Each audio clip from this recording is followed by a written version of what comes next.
bonjour à tous. Bienvenue pour ceux qui viennent d'arriver sur la bulle French Fab. On vient de parler d'humain. On va continuer à parler d'humain. L'intervention d'avant, c'était comment on transforme le rôle de l'opérateur, comment on met l'opérateur acteur des choix managériaux autour de lui. Là, on va être plutôt à la couche un peu au-dessus. Comment est-ce que l'encadrement de terrain peut aider l'usine à progresser? Parce que la French Fab doit passer par l'humain, c'est évident, sinon nos usines ne se transformeront pas. Donc je suis ravi d'avoir Christine Horard du CETIM et Yannick Feyens du Bequities, qui sont deux consultants avec qui on travaille chez BPI, qui viennent intervenir pour parler de ce sujet qui est vraiment un sujet critique. On ne dira jamais assez que tous les sujets de transformation, on parle d'industrie du futur, on parle chez nos voisins de la bulle verte, de transformation écologique, énergétique, tout ça ne se fera que si les équipes sont embarquées. Donc vraiment, c'est un sujet de fond. On y passe du temps parce que c'est un sujet compliqué aussi. Je vous écouterai avec beaucoup d'intérêt.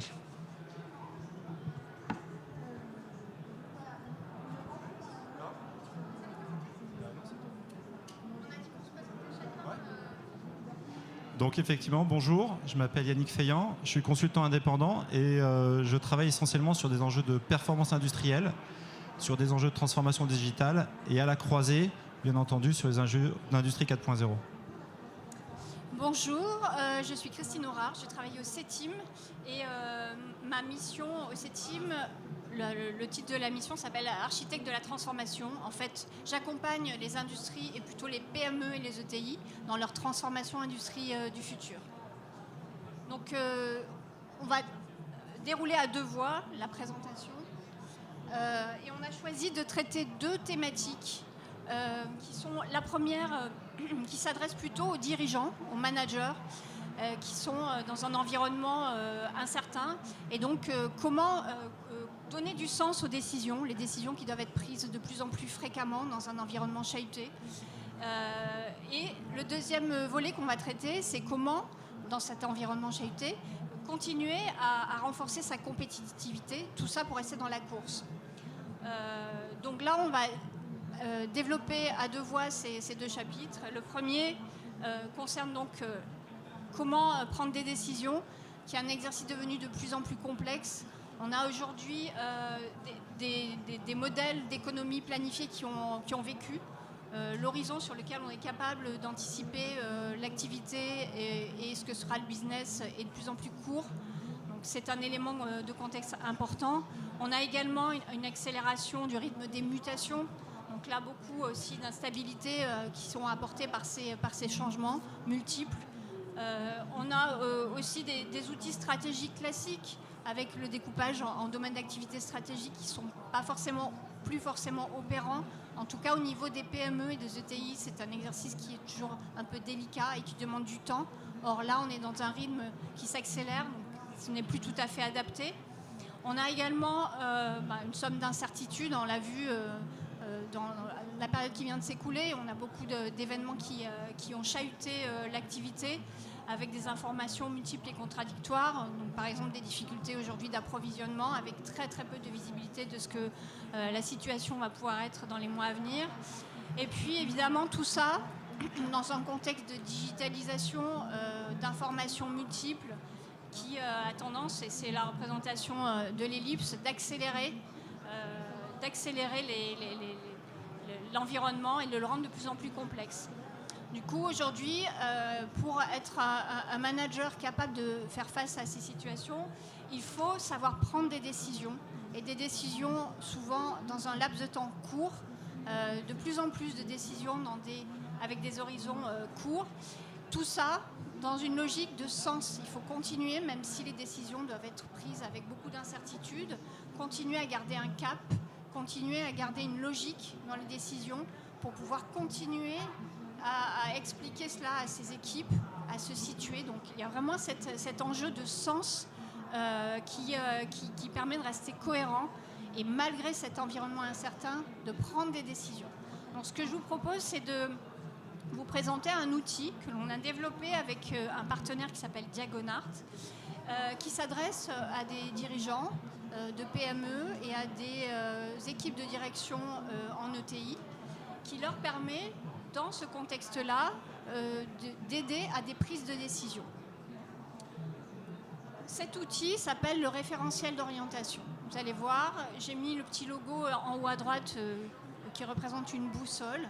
C'est un moyen qui permet de garder le cap dans cet environnement incertain pour faire des choix, pour poser des décisions par rapport à des projets, par rapport à des orientations stratégiques. Donc, la représentation finale de cet outil est en 4 cadrans, 2 parties, une partie gauche, une partie droite. La partie gauche concerne ce qu'est l'entreprise, c'est ce que j'appelle moi plutôt l'ADN, qui elle est, qu'est-ce qu'elle est, quelle est sa raison d'être. Et la partie droite, c'est plutôt la dynamique de transformation dans laquelle elle veut s'inscrire. Donc la partie de gauche est décomposée en 2 parties. Une partie qui présente les éléments fondateurs, c'est vraiment la notion de vocation. C'est ce qu'on fait sur la partie histoire, date clé, valeur. C'est vraiment la vocation de l'entreprise, qui est à l'origine de sa création. C'est un peu sa raison d'être. Ensuite, on a ce qu'on appelle les principes fondateurs qui permettent de définir en fait ce qui va guider l'action, ce qui va permettre de faire des choix. Et souvent, sur cette partie-là, on cherche à le définir par la limite. Quelle est la limite qu'on se donne ? Je fais souvent l'exercice de poser la question, quelle serait la situation où vous refuseriez de prendre telle affaire ou de travailler avec tel client ou de collaborer avec tel partenaire ? C'est un principe d'action qui est finalement la représentation que le dirigeant aura par rapport au risque. Donc ça, c'est la partie en haut à gauche, des éléments fondateurs. Et ensuite, on passe sur la partie en bas à gauche, des modes de gouvernance. Donc, les modes de gouvernance, c'est sur la partie en haut, c'est plutôt l'organisation, comment en fait on fonctionne au niveau du management, quelles sont les délégations, les modes de communication, comment on est organisé et comment on définit son organisation. Et la partie en bas, c'est plutôt l'organisation, mais vis-à-vis de l'extérieur. C'est quel partenariat on met en place, comment on veut fonctionner avec ses partenaires, avec ses sous-traitants, avec son écosystème. Donc vous voyez, la partie gauche, c'est la définition de qu'est-ce qu'est l'entreprise, quel est son ADN, qu'est-ce qu'il a défini de façon singulière. Sur la partie droite, on va plutôt définir ce qu'on appelle une trajectoire. C'est dans sa transformation, quelle est la vitesse et quelle est la direction que l'entreprise souhaite prendre. Donc la première partie en haut à droite, c'est les dynamiques d'évolution avec les logiques de développement. Là, typiquement, c'est vers quoi on veut aller, quel client, quel concurrent. C'est vraiment le quoi. C'est ce qui va définir la pente de transformation de l'entreprise. C'est la direction dans laquelle elle veut aller. Ensuite, on va faire le comment, les déclinaisons de développement. Là, c'est sur quelle brique de transformation on va s'appuyer.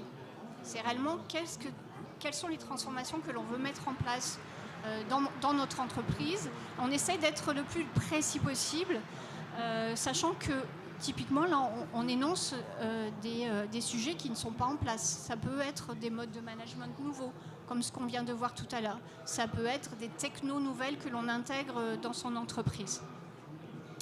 Donc là, c'est la dynamique d'évolution. Et ensuite, le dernier cadran, qui est un petit peu plus délicat à définir, c'est en fait ce qu'on appelle les impératifs majeurs. Ce seront les marqueurs de la transformation. Autant, on a défini en haut à droite la trajectoire, vers quoi on veut aller, et surtout la dynamique de transformation. En bas à droite, on va définir par quoi on va passer et quels seront en fait les moyens de savoir qu'on est dans la bonne direction.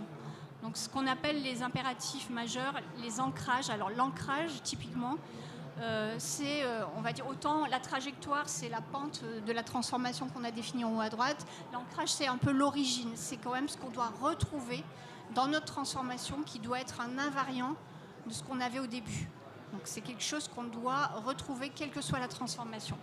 Ensuite, les impératifs et les défis à relever, c'est une sorte d'indicateurs, de KPI qui vont nous permettre de nous dire ok, là, on a commencé notre transformation, c'est-à-dire des éléments concrets. Ça peut être un niveau de chiffre d'affaires, ça peut être une transformation visible, ça peut être l'acquisition d'une activité, l'intégration d'une techno. Donc là, c'est quelque chose qui définit les défis qu'on a à relever, c'est par où on va passer. Donc ce que vous voyez là, ça se manifeste en finale par un document très simple. Le but, c'est de vous le lire, mais de vous montrer en fait le résultat de ce que produit ce travail de définition que l'on fait avec les dirigeants, avec l'équipe de direction ou avec l'équipe d'actionnaires dans les très petites structures.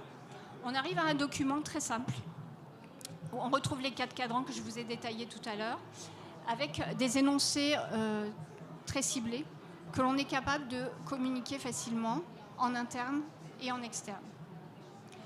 Donc voilà, ça, c'est un exemple. On l'a mis en place dans pas mal de structures. On arrive toujours à formuler. Alors ça demande des itérations. On le fait au début avec un petit comité. On pose des choses, on y revient, on relit. Et on le fait en 2-3 séances de travail. On arrive à formaliser ce référentiel d'orientation. Maintenant, vous allez me dire à quoi il sert. Qu'est-ce qu'on en fait? Une fois qu'on a posé ça, est-ce qu'on l'affiche? Qu'est-ce qu'on en fait? Le but, c'est de pouvoir s'en servir pour prendre des décisions. La première chose que l'on fait quand on a par exemple un projet ou une décision à prendre, on va se questionner en premier lieu sur ce qu'on appelle les alternatives. C'est-à-dire on a un choix à faire ou on a une transformation à enclencher. On va s'obliger à se poser des questions d'alternatives par rapport à ce choix. Quelles sont les différentes possibilités? Quelles sont les différentes alternatives? Et de les décrire, ces alternatives. Donc je vous ai mis par exemple là la situation d'une PME qui avait un client qui représentait 80% de son chiffre d'affaires et qui a été repris par un trinôme de dirigeants, un trinôme d'associés, et qui souhaite se défragiliser de ce client quasi unique et qui veut mettre en place du coup, une fonction commerciale pour pouvoir aller chercher de nouveaux clients.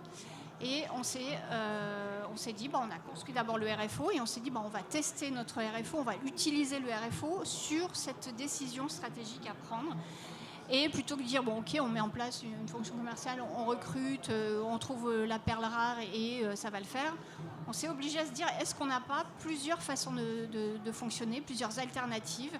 Et voilà, on a trouvé 3 alternatives. On a dit, il y a possibilité peut-être de faire évoluer quelqu'un en interne qui a peut-être une fibre commerciale. Donc on s'est dit, voilà, ça c'est une possibilité. La deuxième, c'est recruter quelqu'un et faire monter en compétences avec peut-être le soutien de ressources spécialisées dans ce savoir-faire, donc un soutien de prestataires. Et le troisième scénario, c'était s'appuyer sur un acteur externe. On a décrit ces 3 possibilités en prérequis en conséquence, ce qui nous a permis d'identifier déjà des variantes et des risques associés à ces 3 scénarios. Et ensuite, on a passé ces 3 scénarios à la grille du RFO. Alors, je vous montre ce que ça peut donner. Le but, c'est d'arriver à coter ces scénarios. Donc, vous voyez là, l'exemple que j'ai mis, il y a 4 scénarios, alors que je vous ai parlé de 3 variantes au-dessus. L'idée, c'est de faire une cotation de ces alternatives, de les évaluer à la lumière du RFO, puisque le RFO, c'est quelque chose qui définit l'entreprise et qui définit sa transformation et sa dynamique de transformation. Donc, on passe les alternatives à cet outil. De façon très visuelle, on voit, il y a des alternatives qui sont plutôt favorables, le 3 étant plutôt neutre, et on voit des scénarios qui sont moins en adéquation avec le RFO. Ceci dit, c'est pas parce qu'on a plus de rouge qu'on fait le choix de ne pas le retenir. Par contre, si on le retient, on sait qu'il y a des points d'attention, des points critiques, des points à peut-être travailler au préalable. Donc ça éclaire la décision. Moi, je me suis posé une question quand tu m'as présenté l'outil pour la première fois, Christine. Est-ce que c'est un outil adapté aux patrons de PME et d'ETI? Alors justement, oui, c'est vraiment dans ce cadre-là qu'on l'a le plus utilisé. On a déployé pas mal cet outil auprès de PME et d'ETI. Le retour d'expérience de ces gens-là, c'est de nous dire, OK, c'est un outil très simple, très facile, très pragmatique, qui est rapidement utilisable et qui nous aide à éclairer nos décisions, qui vraiment nous aide et nous oriente. Donc oui, on a vraiment éprouvé l'utilisation de cet outil dans des situations très pratiques. J'ai cité un exemple au préalable de scénario. On a eu à faire beaucoup de simulations, des simulations de session, de croissance de croissance externe, des simulations de choix, de solutions techno. Donc on a confronté l'usage de cet outil sur plusieurs cas de figure et dans des environnements industriels à chaque fois. Alors voilà, en conclusion, pour rebondir sur un peu l'intérêt d'utiliser ce référentiel d'orientation, je vous en ai parlé, ça permet d'éclairer les processus de décision, de faciliter les échanges au sein des comités de direction. Ça permet aussi donc, de contribuer à donner plus de sens aux options et aux choix. Ça permet également, je rebondis là sur les initiatives collectives, ce référentiel, on peut l'utiliser au niveau de la direction, c'est les exemples que je vous ai donnés. Ils sont aussi utilisés par les niveaux hiérarchiques en dessous, puisque c'est quelque chose qui est applicable à l'ensemble de l'entreprise. Donc il permet d'éclairer aussi les décisions et d'orienter les choix, même au niveau très opérationnel. Et puis, il peut être également utilisé en communication externe pour présenter non pas l'entreprise par ce qu'elle fait comme type de produit, mais par ce qu'elle est réellement. Donc ça peut être un moyen de présenter à ses clients, à ses partenaires à l'extérieur. Donc ça donne aussi plus de lisibilité sur ce qu'est l'entreprise et ce qu'elle est vraiment de l'intérieur. Donc voilà ce que je voulais vous présenter comme type d'outil qui est très accessible au niveau de PME et qui est très utilisé et utilisable dans cet environnement incertain pour aider à prendre des décisions. Donc on a vu cet aspect, savoir décider, donner du sens aux décisions avec un outil que je vous ai présenté. Maintenant, les décisions, c'est souvent, effectivement, mais au niveau opérationnel, au niveau du travail de tous les jours, il y a à faire fonctionner les entités, les unités de production, et il y a à rester compétitif. Donc maintenant, tout l'élan qu'on peut donner avec des décisions stratégiques, il faut pouvoir continuer à faire fonctionner, on va dire, et à faire fonctionner la marmite en restant compétitif. Et là, je vais passer la parole à Yannick qui va nous expliquer quelles sont les préconisations qu'il fait sur ce volet-là. Merci Christine. Donc effectivement, les emplois qui vont être créés en France ou qui vont être relocalisés en France dans le cadre de démarches de relocalisation ou de réindustrialisation font face à la même donne économique globale que celle qu'il y avait il y a 1 an ou il y a 2 ans. On a toujours le même stock de main-d'œuvre à bas coût en Chine, en Asie ou plus globalement en Europe. Donc, du coup, comment est-ce qu'on fait pour être compétitif ? Quelles actions mener ? Alors, toute cette journée, dans cette bulle, on a parlé d'Industrie 4.0, qui est effectivement un levier important. Christine vient de nous parler de prises de décision stratégiques qui vont jouer, qui vont permettre de faire bouger la donne. Mais le management au quotidien des entités industrielles est un sujet qui est souvent négligé dans les discussions ou dans les travaux qui sont menés autour de la réindustrialisation et de la relocalisation. Alors,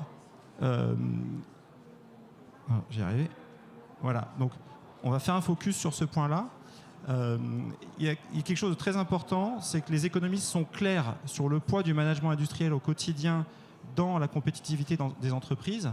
Ça explique, ça explique à hauteur de 30% la différence de compétitivité entre entreprises. Donc on peut relier la compétitivité des entreprises de manière directe avec la qualité de leur management industriel. Or, c'est un levier qui est rarement mis en œuvre. Et pourquoi est-ce que c'est rarement mis en œuvre ? Parce que c'est quelque part associé à une forme de magie. On parle des soft skills, évidemment, on parle de compétences, on parle de recrutement, on parle de savoir-faire et de savoir-être. Mais il n'y a pas que ça. Moi, j'ai travaillé sur un certain nombre de missions où j'ai accompagné des entreprises où il y avait des gens exceptionnels avec toutes les compétences humaines pour réussir, toutes les compétences techniques également pour réussir, mais qui avaient des résultats industriels médiocres. Pourquoi ? Parce qu'ils ne déployaient pas dans leurs usines un minimum de fondamentaux, ce que j'appelle les invariants du management industriel, dans leur quotidien et dans leur management au quotidien. Alors, ces invariants du management industriel, ils ne sont pas si nombreux. Moi, je les regroupe dans 3 piliers. Premier pilier, c'est le pilier du management des ateliers. Évidemment, c'est un point qui est essentiel. Mais si vous travaillez uniquement sur le management des ateliers, votre performance industrielle et votre compétitivité vont être limitées par des goulots d'étranglement. Tout comme les machines dans une usine, vous allez avoir des goulots d'étranglement de votre performance industrielle. Et c'est pour ça qu'il faut déployer en parallèle les mêmes fondamentaux du management au niveau de la supply chain. Et troisième pilier qui est indispensable aujourd'hui, également sur le pilier du management digital. Si vous faites progresser vos ateliers, si vous impactez, vous travaillez votre management des ateliers, si vous travaillez vos process et le management de votre supply chain, mais que vous ne travaillez pas votre dimension digitale, vous risquez d'être limité, comme beaucoup d'entreprises, sur le pavé gris clair en haut à droite qui est l'ERP. Et c'est vraiment dommage parce qu'il n'y a pas de facilité. C'est des choses qui peuvent être travaillées, traitées, et ça, il faut y aller avec méthode. Donc, pas de magie, de la méthode et de l'organisation. Alors, vous pourriez me dire, est-ce que ça marche vraiment en PME, en ETI, hein? Je me renvoie à la question. Je vais vous prendre juste un exemple, qui est l'exemple de la transformation industrielle d'une PME de 15 millions d'euros de chiffre d'affaires que j'ai accompagnée. On a déployé notamment les fondamentaux du management industriel dont je vous parlais tout à l'heure, et les résultats parlent d'eux-mêmes. Les lead times ont été divisés par 2. Le coût de la non-qualité a été divisé par 3. Le taux de service est passé de 60 à 98%. Et on est sur une trajectoire de 3,5 millions d'euros d'économies récurrentes. Il y a aussi un impact BFR, mais là on passe des économies par an récurrentes, dont 1 million sont déjà engagées.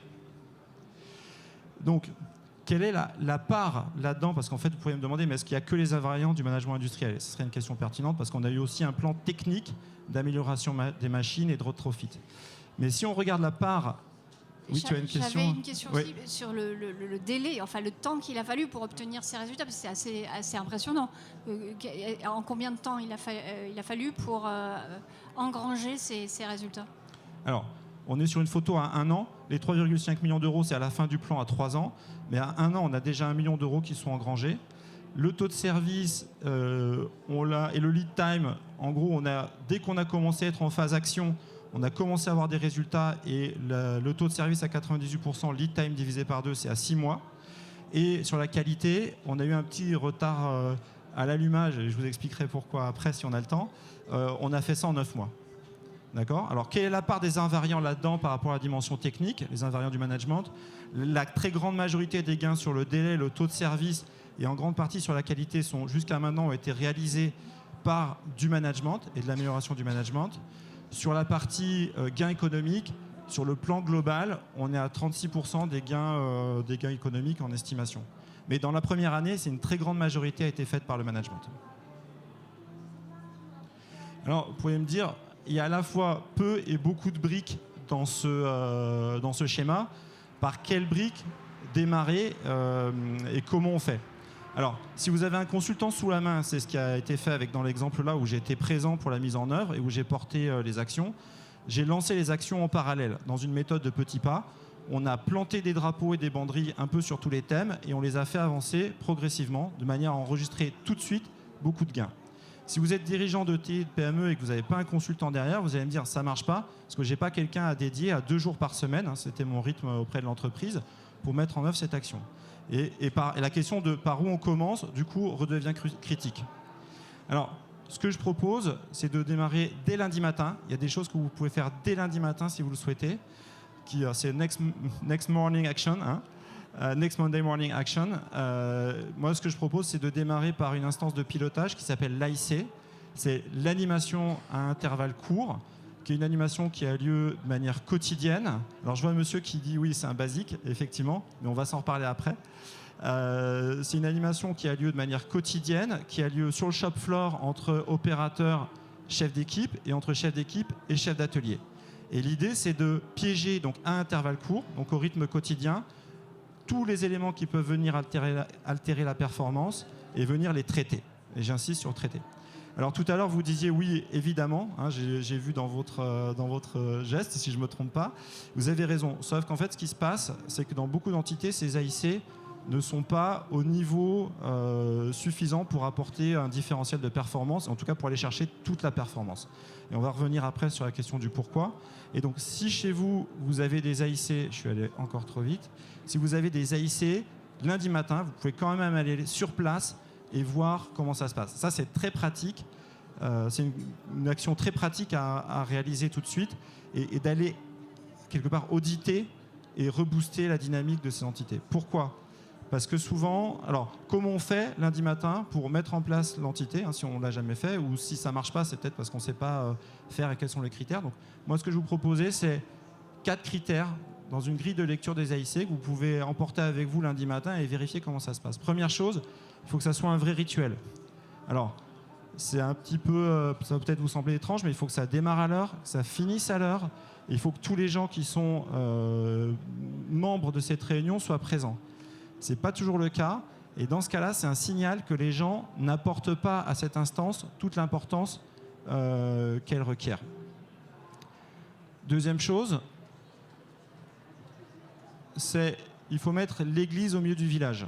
Donc ça va être des indicateurs séquencés, toujours les mêmes, sur lesquels les équipes qui vont regarder vont pouvoir, ça va être des indicateurs adaptés à leurs enjeux, et c'est aussi des indicateurs sur lesquels ils vont pouvoir agir. Pas la peine de mettre des enjeux de chiffre d'affaires en fin de ligne sur une entité qui est en tout début de ligne. Ils n'auront pas de prise sur le sujet. Il faut également une séquence de questions aussi ritualisée et qui empêche de dormir. Souvent, on commence par la sécurité, et sur la sécurité, on a une question qui est « Est-ce qu'il y a eu un accident du travail hier ?» Alors c'est une question pertinente, mais pour moi, ce n'est pas une question qui empêche de dormir. Pourquoi ? Parce que heureusement, dans la très grande majorité des cas, la réponse est non. Et donc du coup, les équipes, on peut dire, ont fait leur job, ils ont coché la croix, il n'y a pas eu d'accident, c'est bon. Si vous demandez, est-ce qu'il y a eu un presque accident ou est-ce qu'il y a eu des risques identifiés dans l'atelier, elle va vous donner un peu plus de grain à moudre aux entités. Et si vous posez la question, tiens, au fait, hier, est-ce que tout le monde portait ses EPI, ses chaussures de sécurité, ses lunettes ? Là, je peux vous garantir que les équipes auront un peu plus de mal à s'endormir sur les deux oreilles. Donc là, il y a vraiment du grain à moudre et du travail à réaliser. Et j'ai bientôt fini. Dernier point, il faut vraiment que ça soit orienté prise de décision et qu'on fasse un rebouclage régulier tant sur la mise en œuvre des actions que également sur le fait qu'elles ont porté un résultat. Moi, ça m'est déjà arrivé en intervenant auprès de certains clients, on avait pris des décisions sur des actions et en fait ça ne bougeait pas. En fait, on avait pris la mauvaise décision. Mais en allant vérifier s'il y avait eu du résultat, ça nous a permis de remonter à en fait on avait mal compris le problème et aller identifier et tuer le vrai problème. Voilà, donc en conclusion, ce que Christine et moi nous pensons, c'est que dans la relocalisation et la réindustrialisation, on peut et on doit agir sur des leviers d'industrie 4.0. On doit également agir en termes de management industriel sur la prise des décisions stratégiques, notamment avec des outils tels que celui que Christine a exposé. Mais également, il faut déployer, et c'est un incontournable, les fondamentaux du management industriel. Et c'est à ce prix-là qu'on va pouvoir accompagner et donner toutes ces chances à la réindustrialisation. Merci pour votre attention. On a encore un petit peu de temps pour les questions. Je pense que c'était hyper intéressant cette approche de, on part de, au fait, est-ce que je prends des décisions un peu de vision et à la fois je resterai shop floor tous les jours, je vais vérifier qu'on avance un petit peu. Donc ça, je trouve ça hyper pertinent. On a un peu de temps de questions, donc n'hésitez pas, les intervenants sont là pour ça.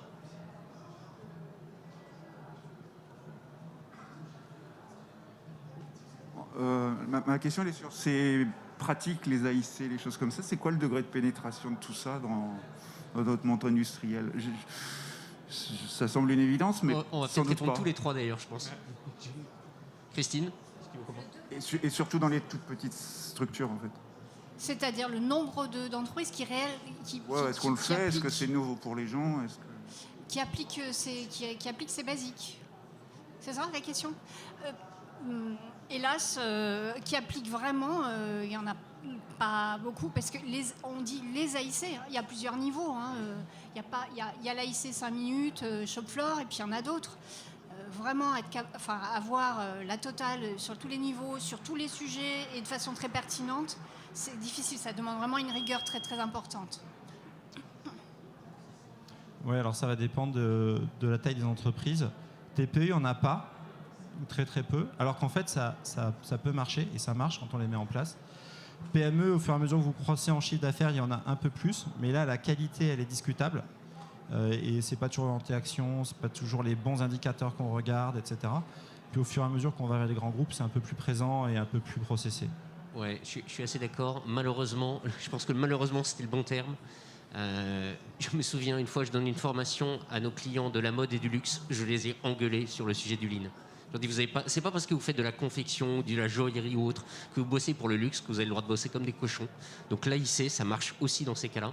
Sincèrement, Malek Colin, vous pourriez aussi opiner. Malheureusement, je trouve que la pénétration est faible, et le niveau, en plus, dans celles qui sont pénétrées. Après, il y a quelques contre-exemples. Je suis allé chez Lizzie il n'y a pas très longtemps, qui avait digitalisé justement leurs AIC. Ils ont dit en 3 semaines c'était réglé, mais on sentait une culture lean tellement haut niveau que c'était vraiment automatique. Et c'est plutôt malheureusement du contre-exemple, enfin plutôt de l'inspiration, mais numériquement c'est rare. Bon, on est censé avoir dépassé le temps, mais on peut quand même, si vous voulez, on va peut-être plutôt clore. N'hésitez pas les intervenants, je pense que vous restez un peu dans le coin. Et on parle d'international d'ailleurs dans 10 minutes avec France Macaron et Meubles Gauthier.